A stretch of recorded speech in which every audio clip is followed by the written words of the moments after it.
contenta-te, irmão, com o que Deus te dá, pois Ele sabe, porque está cá. Acabei de ler uma pequena quadra do livro Histórias que os Espíritos Contaram, e é já o volume 2, de José Lucas, que tenho aqui ao meu lado e com quem vou ter o prazer de conversar um bocadinho. Pode ser? Pode ser, sim, senhora. Ok. Bom, este é o volume 2, portanto, houve um primeiro volume que tem o mesmo título, é isso? Sim, Histórias que os Espíritos Contaram, volume 1 e volume 2. E como é que isto começou? Podemos saber? Curiosamente, sou uma pessoa inculta na área da poesia e não gosto até, e muito menos de ler e de fazer. Portanto, mas houve uma determinada altura da minha vida em que a mediunidade começou a desabrochar e comecei a sentir vontade de escrever lucidamente. E não tinha... Escrevia coisas, ia escrevendo às vezes coisas que me vinham à mente sem contar, e depois ia mostrando a uma amiga minha que vivia em Braga, e ela também, como me conhecia muito bem, dizia assim: "Oh, Paulo Lucas, isto não é teu." Eu também acho que não, e tal. E eu andei ali 2, 3 anos a duvidar de mim próprio e a duvidar de se isso seria fruto da minha imaginação ou não. Até que durante 3 meses deixei de conseguir escrever.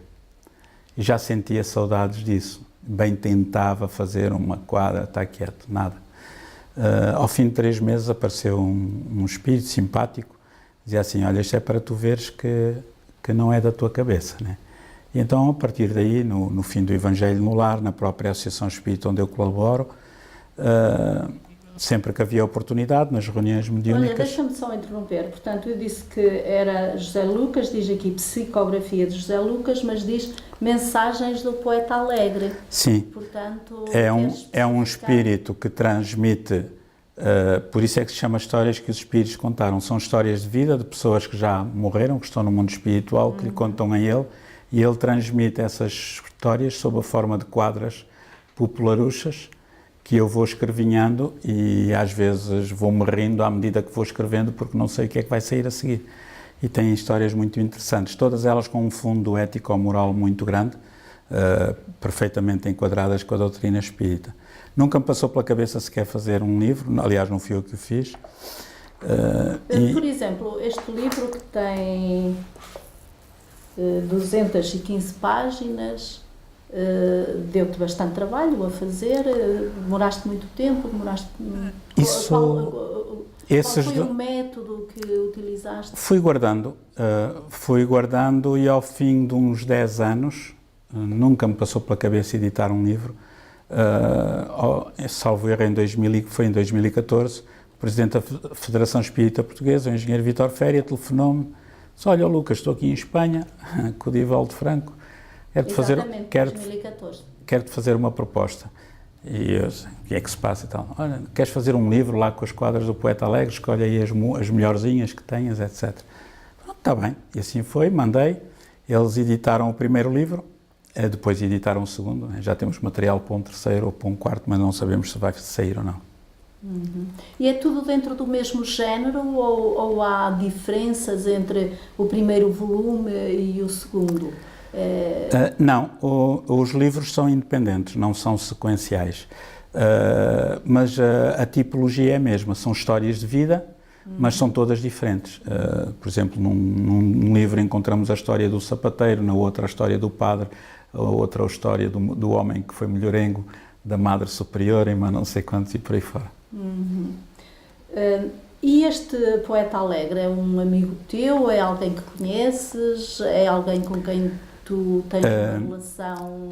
Eu não sabia sinceramente quem ele era, ele apenas assinava. Estamos a falar do espírito. Sim. Que te dita estes poemas. Exatamente.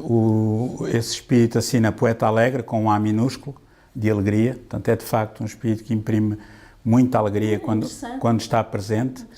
E então não fazíamos a mínima ideia quem ele era, embora a curiosidade fosse muita. Até que um dia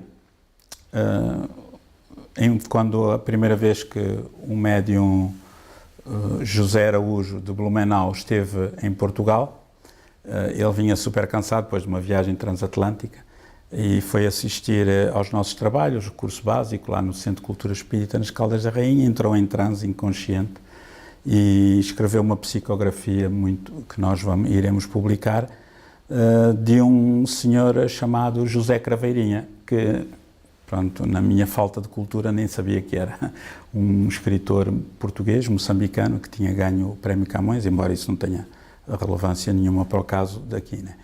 E ele também não sabia sequer do livro e disse, olha Lucas, este espírito está aqui e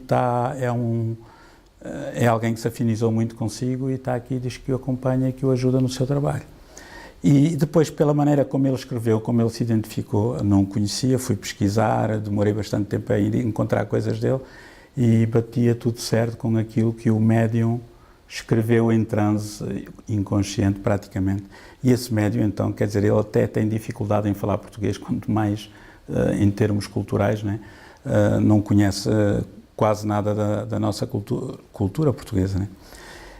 Posteriormente, não contente com aquilo, indaguei junto do Divaldo Pereira Franco, que é uma pessoa por quem tenho muita admiração e que merece alguma credibilidade, alguma não, bastante, e pedi-lhe se ele poderia conferir com os espíritos, um dia junto a Joana de Ângeles ou de outros espíritos, se de facto o espírito do poeta alegre era o José Craveirinha, conforme o médium José Araújo tinha dito.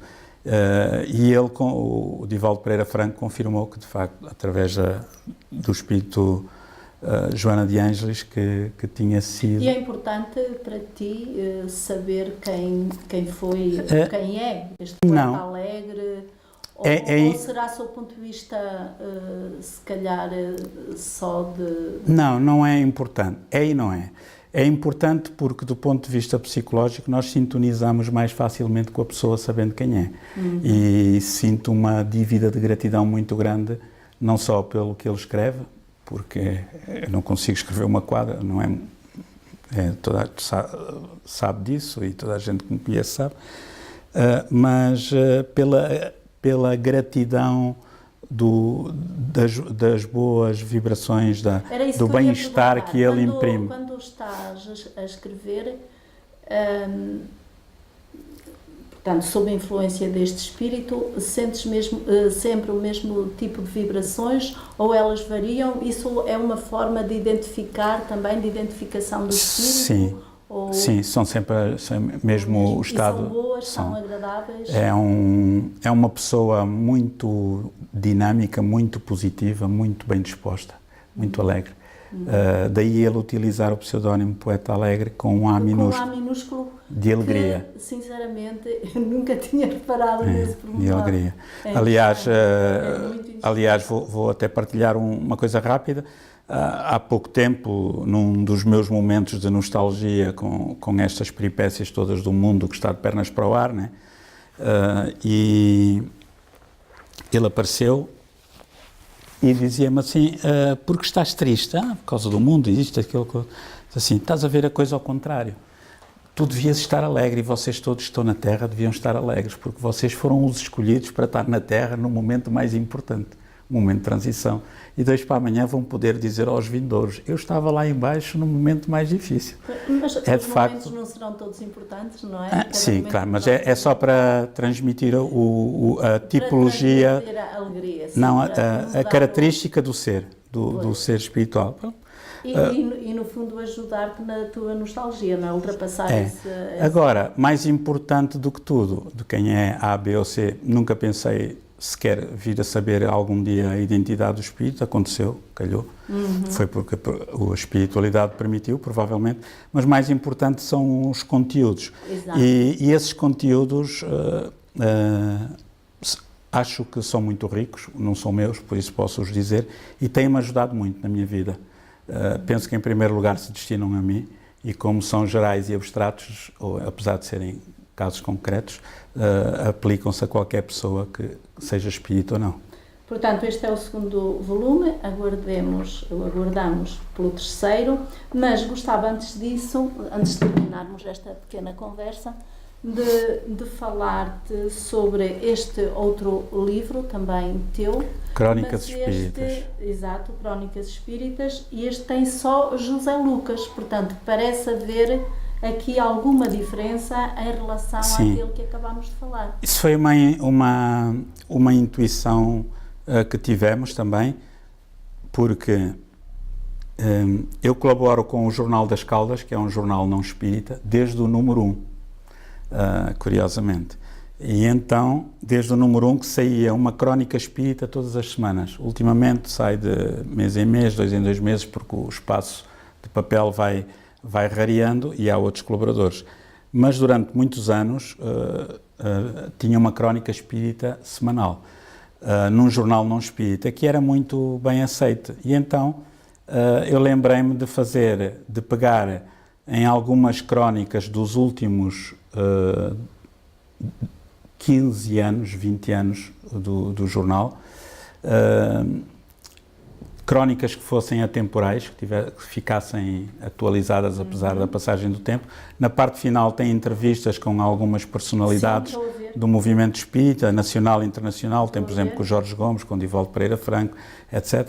Divaldo Franco em Portugal. Sim. E, entretanto, pronto, a Federação Espírita Portuguesa teve a gentileza de editar esse livro e provavelmente há agora uma editora comercial também que o quer editar. Vamos ver se for útil. Estou a abrir aqui à sorte e tem realmente temas muito interessantes.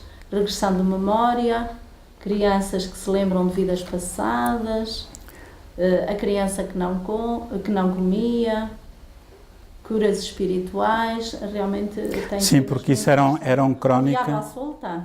Essa do Diabo à solta é muito interessante, porque foi baseada, por exemplo, eu lembro-me perfeitamente, foi baseada num artigo que saiu no Jornal Público, numa região da Sicília, em Itália, em que houve fenómenos de efeitos físicos, sim, em que os cabos elétricos começavam a incendiar e que lá o chefe da divisão lá da EDP do sítio que disse ao engenheiro: olha, quando lhe tiver passado os vapores do álcool, telefone novamente porque isso é impossível.